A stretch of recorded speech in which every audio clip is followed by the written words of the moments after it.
In looking at the design and the flexibility we built into the multi-use stadium, it would have been simpler just to build a baseball facility for a single purpose. The operation and maintenance costs would be a lot lower because you only use it for baseball games and that's it. You shut it down the rest of the time. It just sits there occupying all of that space. You'd probably have more seats in the facility because you wouldn't have to configure for that lengthy football field, which really kind of eats up a lot of space. It changes the dimensions. So it would have been easier to do just a baseball stadium, but first and foremost, that's not what the community wanted. That's not what Quick Studer wanted, and that's not what we're delivering. I am tired of hearing my friends that in order to have a good time, you have to go to Destin or Orange Beach, Mobile or Atlanta. Those things can happen right here in Pensacola, and this is our chance.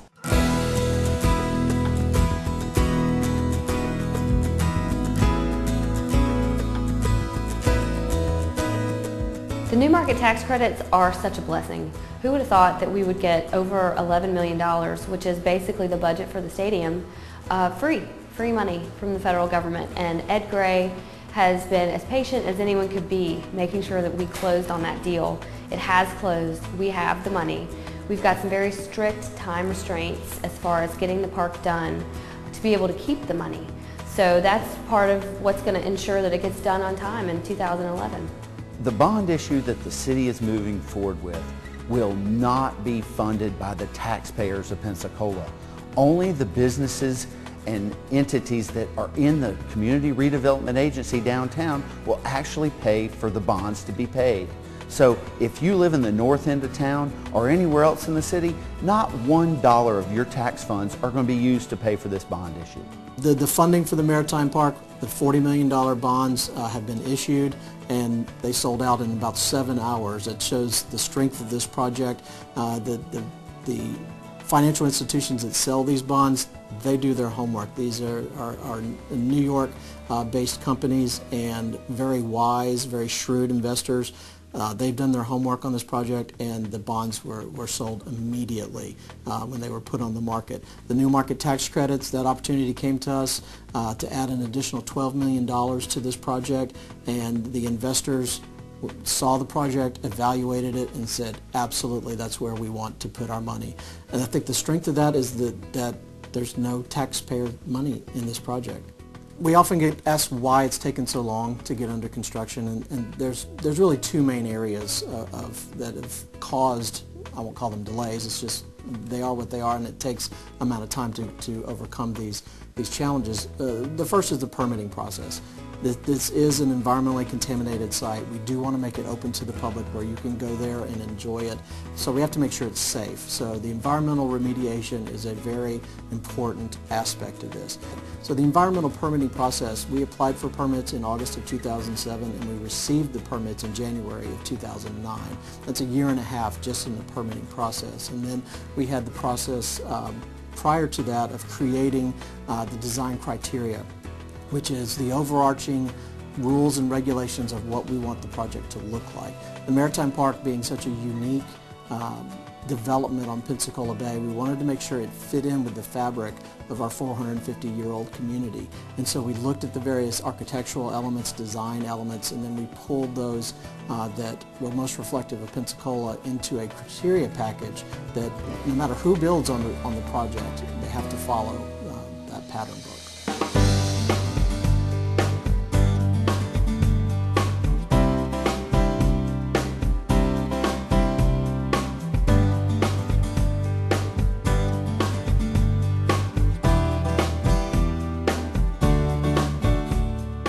When we think about the future of this park, you should think of this as the seed for our downtown. Once this seed is planted, our city will just grow and property values will grow. You'll see the redevelopment of the Main Street sewage treatment plant. You'll see an increase in development on the west side of Pensacola. You'll see businesses come downtown because that's where the activity is. Businesses follow dollars. Dollars come from people, and that's why this park is important to our downtown.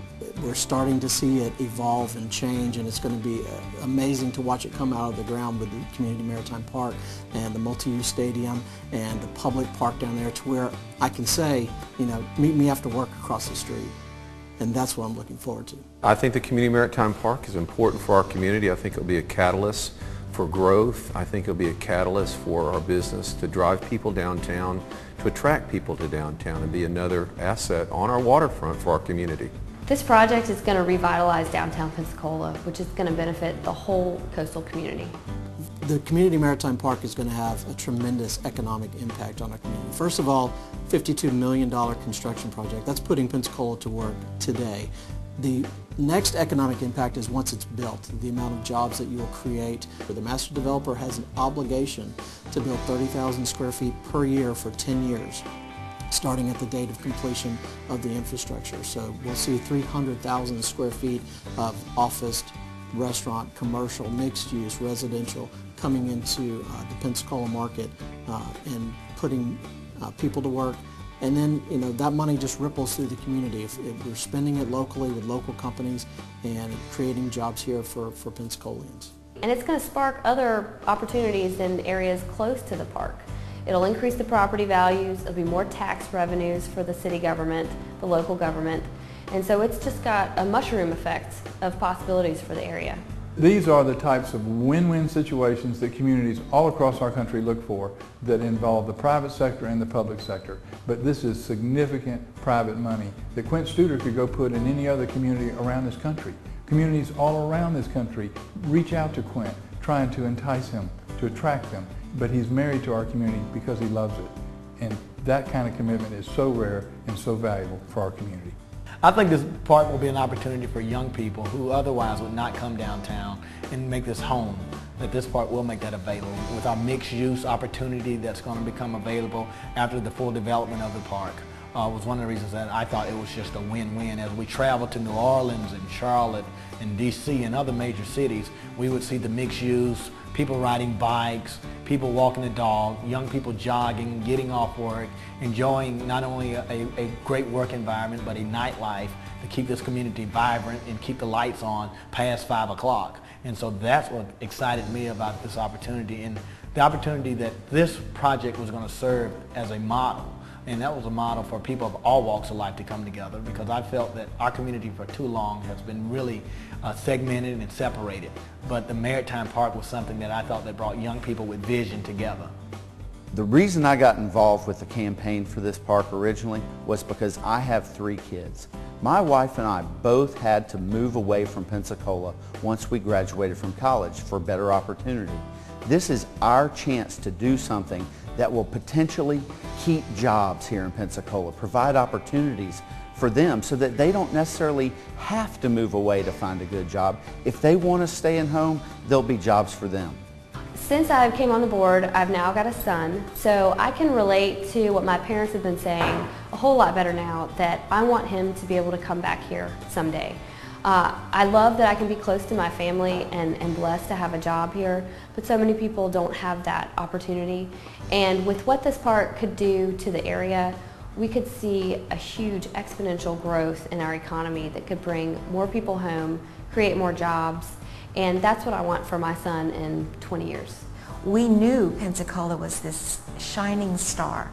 We'd lived so many places, but when we came to Pensacola, it was not only the beautiful beaches and the lovely weather, but the people of Pensacola sell Pensacola. Jack believed in the people of Pensacola, and he knew that if he was concerned, of course, that if the museum was going to be there by itself, it may be a blighted area that would have very few people coming to it. But with the addition of stores, of restaurants, when he was able to get the Trader John memorabilia, he said, we'll put that in that museum. That will be the restaurant. McGuire can do those design work for that restaurant. And then when Quint brought that to the table, this wonderful idea for a concept for a downtown park atmosphere using the ballpark as its string, I tell you, he was so excited about it. He saw the vision. And Jack was, in many ways, he was a visionary, but he was also a very practical man. And he understood that this is going to be good for economic development, for tourism, and for his aviation museum. something happened systemically when the Maritime Park started incubating and growing. It gave us a signal. It gave us that shining light at the end of the tunnel going, you know what? It is a new day. Things can be different. People are looking above and beyond what's in front of them and innovating. This park already has changed our city in ways that will never be imagined. For instance, my wife ended up running for city council because of the passion for Pensacola that this referendum unlocked inside of her and her desire for our kids to have more opportunity. This flowed through every district. We had city councilmen that had never run before. We had moms getting involved. This already has changed Pensacola, and we haven't even built the park yet. It really has been an honor for me to be a part of this project going on 4 years now, and to see it coming out of the ground finally after all the challenges that we've been through, after all the questions which, quite honestly, they needed to be asked. But they've been answered to everyone's satisfaction. The guarantees are in place. No one has changed a single promise. Everything that was promised in Ray Gindo's design is there today in the current design. And it really is exciting on a personal level to see that property that's been looming out my window every day change into really the jewel we want it to be right on Pensacola Bay. There's something for everyone in this park, and not only that, the potential for jobs and the potential for growth in this park really serves as something that should just motivate everyone. And it's not just for city residents, it's for the county residents. And I look far beyond it happening just for Escambia County and in Northwest Florida. But I mean, I can envision people coming from Louisiana, Texas, having festivals, having celebrations, coming in the city of Five Flags being the great city.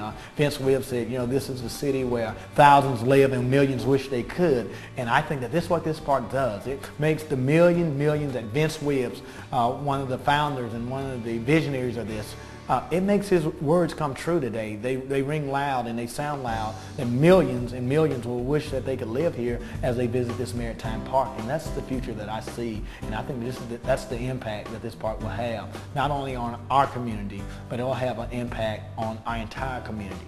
We are going to build it.